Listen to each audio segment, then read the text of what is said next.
Hi friends, இது Sandhya healthy cooking. இன்றைக்கி இந்த வீடியோவில் சத்து மாவு வச்சு ஒரு கொழுக்கட்டை பண்ண போகிறோம். இது வந்து பால்வாடியில் கிடைக்கக்கூடிய சத்து மாவு தான். இதில் சீனி எதுவுமே சேர்க்க வேண்டிய அவசியம் இல்லை. ஏற்கனவே இதில் வந்து சர்க்கரை சேர்த்துருப்பாங்க. அதை வந்து நம்ம அப்படியே பயன்படுத்திக்கிடலாம். இது கூட தேங்காய் மட்டும் சேர்த்து இன்றைக்கி நம்ம கொழுக்கட்டை செய்ய போகிறோம். ரொம்ப ரொம்ப டேஸ்ட்டாக இருக்கும், ரொம்ப ஹெல்த்தியாகவும் இருக்கும். இதே போல் உங்களுக்கு எங்கேயாவது சத்து மாவு கிடச்சதுன்னா கண்டிப்பாக நீங்கள் கொழுக்கட்டை வச்சு செஞ்சு பாருங்கள். இது ரொம்ப ரொம்ப ஹெல்த்தியான ஒரு ரெசிபி. சின்ன குழந்தைங்கள்லேருந்து வயதானவங்க வரை எல்லாருமே இதை வந்து சாப்பிடலாம். இதில் நம்ம வெறும் தேங்காய் மட்டும் சேர்க்குறதுனால அதோட தேங்காயோட பாலும் இதெல்லாம் சேர்ந்து ரொம்ப சத்துக்கள் இன்னும் அதிகப்படுத்தி கொடுக்கும். அது எப்படி பண்ணலான்னு பார்க்குறதுக்கு முன்னாடி இது வரைக்கும் நீங்கள் நம்ம சேனலை சப்ஸ்கிரைப் பண்ணாதவங்க மறக்காமல் சப்ஸ்கிரைப் பண்ணிக்கோங்க. வாங்க இப்போ வீடியோக்குள்ளே போகலாம். நான் இன்றைக்கி இந்த கொழுக்கட்டை பண்ணுறதுக்காக 2 கப்பு மாவு எடுத்திருக்கேன். ஏன்னா 1 கப்பு மாவில் வந்து ஒரு 2 பேர் சாப்பிட்ற அளவுக்கு தான் வரும். அதனால் 2 கப் எடுத்திருக்கேன். இந்த 2 கப்பு மாவு வந்து ஒரு 4 பேருக்கு சரியாக இருக்கும். ஈவினிங் வந்து ஸ்கூல் விட்டு வரக்கூடிய குழந்தைங்களுக்கு இந்த மாதிரி செஞ்சு கொடுத்தா ரொம்ப விரும்பி சாப்பிடுவாங்க.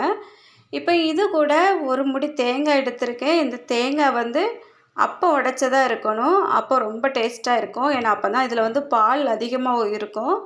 காஞ்ச தேங்காய்னா கொஞ்சம் பால் கம்மியாக இருக்கும். இப்போ இந்த ஒரு முடி தேங்காயும் இதில் துருவி சேர்த்துக்கிடலாம்.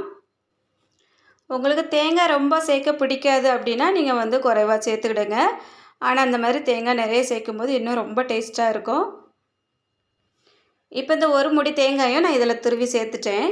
தேங்காய் சேர்த்துட்டு உடனே தண்ணி வந்து சேர்த்துறாதீங்க. ஏன்னா அந்த தேங்காயில் நிறைய பால் இருக்கும் பாருங்கள். அதை நம்ம வந்து சேர்த்து பிசையும் போது அதிலருந்து நிறைய ஈரம் வரும். அதனால் வந்து தண்ணி ரொம்ப குறைவாக தான் தேவைப்படும். முதலே வந்து நீங்கள் தண்ணி சேர்த்துட்டிங்கன்னா ஒரு வேளை அதிகமாகிரும். அதுக்கப்புறமா கொழுக்கட்டை மாதிரி பிடிக்கிறதுக்கு வராது.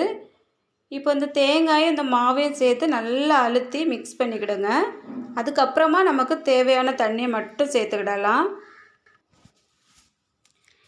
இப்போ ஓரளவுக்கு நல்லா மிக்ஸ் பண்ணிட்டேன். இந்த அளவுக்கு ஈரம் இருக்குது பாருங்கள்.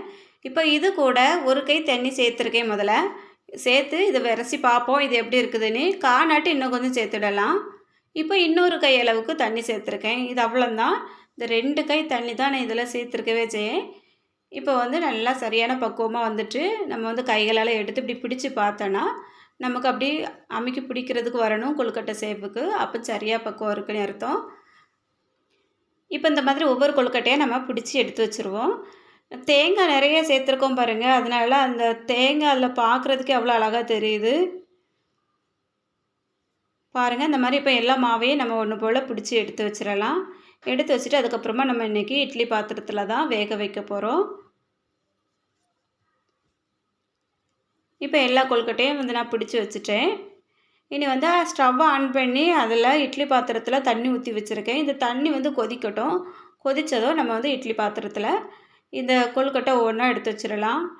அப்போ மேலே உள்ள தட்டு இருக்குது பாருங்கள். அந்த தட்டில் தான் எடுத்து வச்சுருக்கேன். அதில் வந்து ஒரு 6 இட்லி ஊற்றுற மாதிரி இருக்குது. அந்த ஒவ்வொரு குழியிலையும் நான் 2 கொழுக்கட்டையாக வச்சுருக்கேன். சரியாக இருக்குது.